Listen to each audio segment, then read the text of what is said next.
All right, welcome to The Explainer. Today we're diving into the really demanding art of flying one of aviation's most iconic and, let's be honest, challenging aircraft, the Taildragger. So, what exactly makes this classic design so tricky to master, and why are pilots so darn passionate about it? Okay, so first things first, let's get the basics down. Most modern small planes you see use what's called tricycle gear. Pretty simple, right? One wheel at the nose, two in the middle. But the classic tail dragger, well, it flips that script completely. It's got two main wheels up front, and then a tiny little wheel way back at the tail. And believe me, that one little change, it affects absolutely everything about how the plane behaves on the ground. So, what really separates these two designs, beyond just where the wheels are, it all comes down to a really fundamental principle of physics. This slide kind of breaks it all down. Now, the wheel arrangement is obvious, but the really critical difference, the one that changes everything, is the center of gravity. See, in a tricycle gear plane, the center of gravity is in front of the main wheels. That makes it stable, kind of like pushing a shopping cart. It wants to go straight. But on a tail dragger, the center of gravity is behind the main wheels, and that creates this inherent instability. This right here, this rear-heavy design, is the absolute key to everything we're going to talk about. Think about trying to push a shopping cart backwards, holding the handle. Any little turn you make, the whole thing wants to whip around on you, right? Well, on the ground, a tail dragger is constantly trying to do that exact same thing.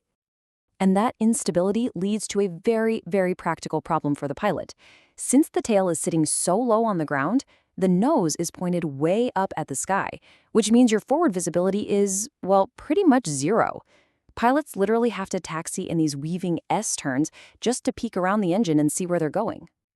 So, because of this unique design, pilots have to actively fight several powerful aerodynamic forces that tricycle gear pilots, frankly, just don't have to worry about nearly as much. P factor is a huge one, and it's always trying to pull the plane in a direction you don't want it to go. Okay, so first up is P factor. Because the plane is sitting at that nose-high angle during takeoff, the propeller doesn't get an even bite of the air.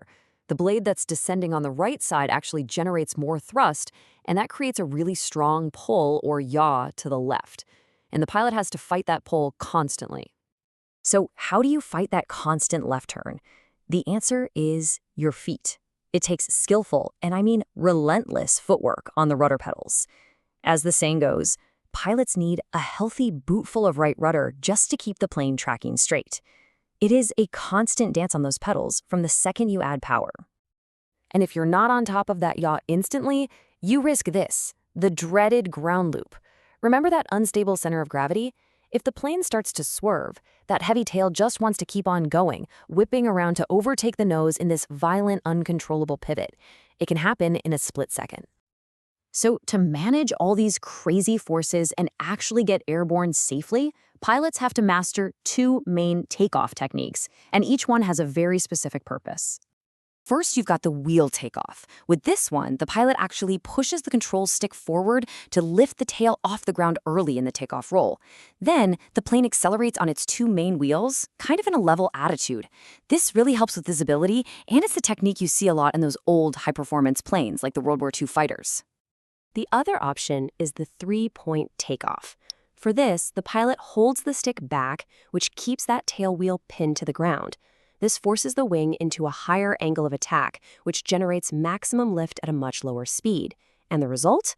All three wheels lift off at the same time, getting the plane into the air in the shortest possible distance.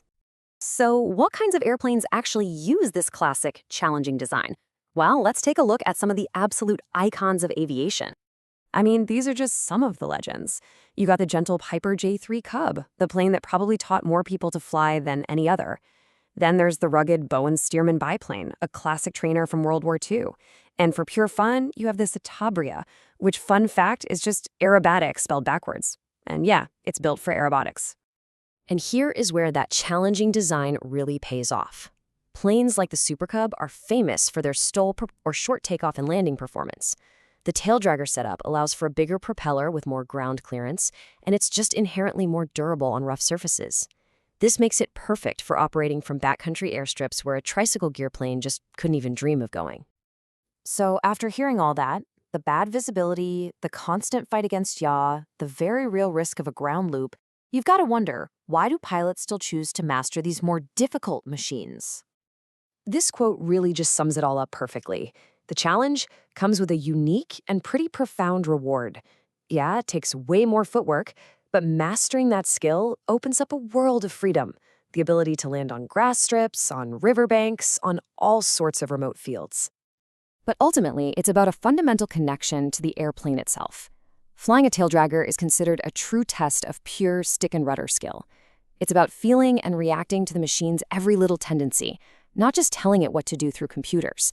It's a much more raw, kind of visceral form of flying. So, is all that extra work worth it?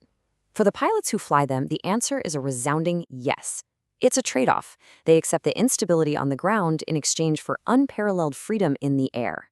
Mastering the taildragger isn't just about flying a machine, it's about connecting with a more fundamental, more challenging, and, in the end, a much more rewarding era of aviation.